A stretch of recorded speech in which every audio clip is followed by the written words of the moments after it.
Bonjour, merci d'être sur ma chaîne, j'espère que vous allez bien. Aujourd'hui, j'aimerais donc continuer à parler de ce parcours flamme jumelle.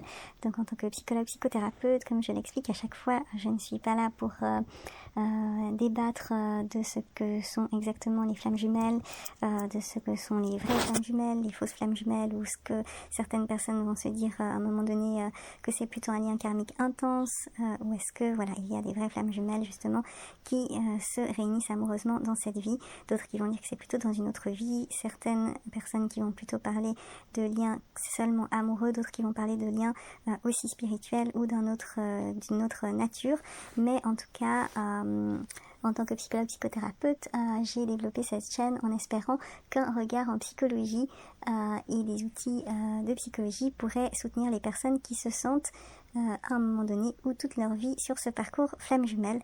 Donc souvent, voilà, si les personnes s'identifient à ce parcours, pour moi, c'est parce qu'il y a une rencontre qui bouleverse leur vie et leur représentation des relations. En général, cette rencontre fait qu'elles vont se connecter à une dimension plus spirituelle, plus médiumnique, plus énergétique. Dans ce sens-là, voilà, j'espère que un regard en psychologie pourra aider certaines personnes. Donc merci de soutenir ma chaîne en likant, en vous abonnant, en commentant et en partageant. Je pense que ce que les personnes vivent, en tout cas dans ce parcours, sera toujours bien à faire connaître, parce que souvent les personnes se sentent aussi très isolées dans ce parcours, et plus ce ressenti des personnes qui se sentent sur ce parcours est connu, et plus je pense que les personnes pourront se sentir soutenues et comprises par les autres. Donc voilà, aujourd'hui je voulais parler donc au niveau du parcours flamme jumelle. Pourquoi cette fameuse réunion intérieure dont on parle, en tout cas il me semble dans toutes les croyances sur ce qu'est ce parcours flamme jumelle, on dit que dans tous les cas ça amène à une réunion avec soi-même, à une réunion intérieure, donc ça connecte à cet amour divin.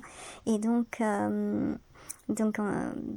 c'est ce qu'il y a pour moi de commun dans toutes les visions de la flamme jumelle. Après, il y aura des personnes qui vont parler que les vraies flammes jumelles vont toujours se réunir dans une relation amoureuse dans cette vie. Mais si je m'intéresse en tout cas à toutes les visions de la flamme jumelle, en tout cas on parle toujours de cette réunion intérieure, cette réunion avec soi, qui est le point commun, quelle que soit la suite du parcours.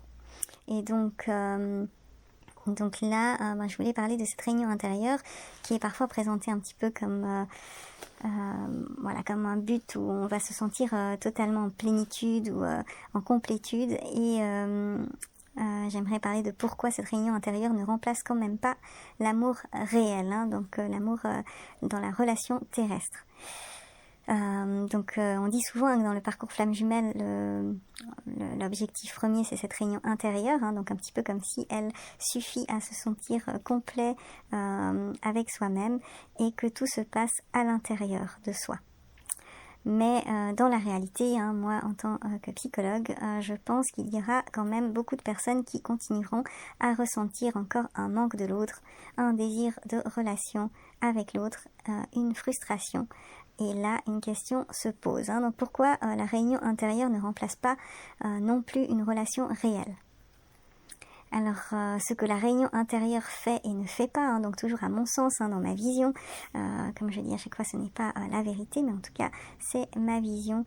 Et donc, selon moi, la réunion intérieure, elle permet de ne plus être dépendant de l'autre, de retrouver une stabilité émotionnelle et de mieux se comprendre, entre autres. Mais ça ne supprimera pas le besoin humain d'être en relation avec la personne qu'on ressent être la plus proche, la connexion d'âme la plus proche de soi.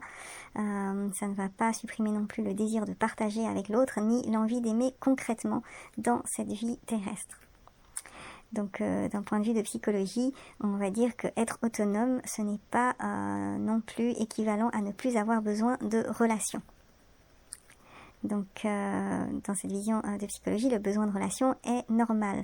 Donc, l'être humain est construit pour créer du lien, pour créer des relations, pour partager concrètement des choses avec les autres et d'aimer, enfin, qu'on a besoin d'être aimé et d'aimer. Donc là, même une personne qui est en complétude, qui est en équilibre avec elle-même, elle va ressentir de l'attachement, elle va désirer une relation et elle a besoin de connexion réelle. Donc, selon moi, même si on ressent tout ça, ça ne veut pas dire qu'on est en manque d'évolution et donc qu'on n'est pas réuni intérieurement.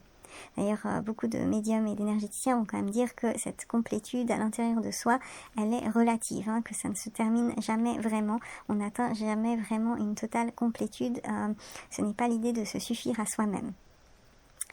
Et donc justement, là où il ne faut pas faire confusion à mon sens, c'est que beaucoup de discours peuvent dire que si tu es en réunion intérieure, tu n'as plus besoin de l'autre, ou alors on va dire que le travail n'est pas terminé parce que on n'est pas en réunion intérieure et que c'est pour ça qu'il n'y aura pas de réunion dans la relation avec l'autre.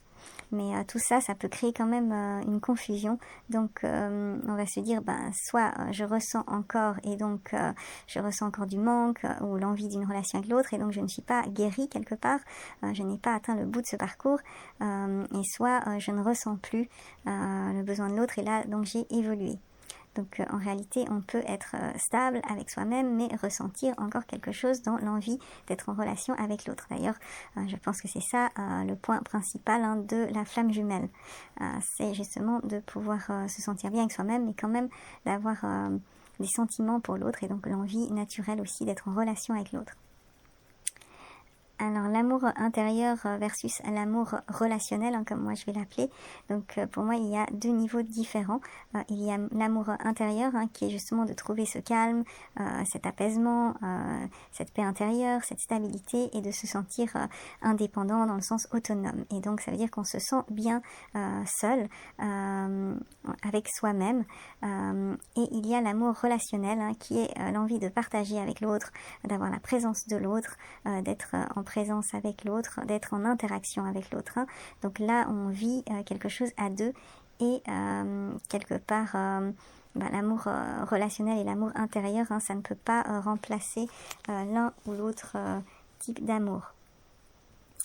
Donc pourquoi ce manque reste généralement, donc même après un travail intérieur, il peut rester une empreinte émotionnelle, un attachement, une mémoire affective, et donc le cerveau garde les expériences fortes et les liens marquants. Donc c'est une trace normale de ressentir ce manque.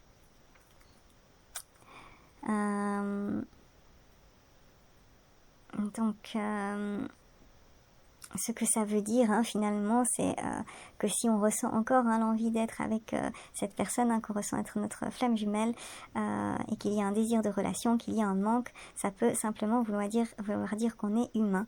Et donc ce n'est pas signe qu'on n'a pas avancé dans ce parcours ou bien qu'on n'a pas assez travaillé sur soi non plus. En tout cas, bien sûr, on dit que quand on se sent en réunion avec soi-même, dans cette complétude, qu'on se sent bien avec soi, bien sûr que c'est un moment important, mais ça ne va pas combler le manque de la relation à l'autre. Donc, les signes d'évolution, au niveau de cette réunion intérieure, c'est toujours plutôt de voir qu'on évolue si on n'attend plus passivement l'autre, si on continue à construire sa vie, si on est capable d'aimer ailleurs quelque part, en tout cas d'avoir d'autres relations, pas que amoureuses, donc dans cet amour inconditionnel, l'idée c'est d'avoir des relations amicales, familiales, toutes des relations en tout cas qui sont nourrissantes, et aussi on évolue quand on se sent de plus en plus stable, même si l'envie de relation à l'autre existe encore. Donc l'idée en tout cas c'est vraiment de ne pas se dire que l'évolution, ça veut dire ne plus ressentir l'envie de la relation à l'autre ou le manque de l'autre, ou que ressentir le manque, l'envie d'être en relation à l'autre, que ça ne veut pas dire qu'on est bloqué. Donc le blocage, c'est plutôt si on reste figé dans l'attente du retour de l'autre et qu'on ne peut pas continuer sa vie. Donc, bien sûr, en conclusion, la réunion intérieure, elle reste essentielle, elle reste pour moi la clé de ce parcours. C'est pour ça que moi, je parle de la flamme jumelle spirituelle versus la flamme jumelle amoureuse. Mais en tout cas, ce parcours, selon moi, reste avant tout spirituel. Et là, la réunion intérieure est le point central de toutes les visions de ce que sont les flammes jumelles et le parcours flamme jumelle. Donc, la réunion intérieure, elle permet de se stabiliser et de transformer la personne. Mais comme je dis dans cette vidéo, c'est que ça ne remplace pas le besoin d'une relation réelle pour autant. Et ça, c'est normal. Donc on peut être aligné, apaisé, mais avoir encore envie d'aimer concrètement dans cette vie. Donc l'un n'annule pas l'autre, finalement. Voilà, j'espère que cette vidéo pourra soutenir ou aider certaines personnes à comprendre mieux ce qu'elles traversent et que ça pourra les soutenir. Merci pour votre écoute et puis à bientôt.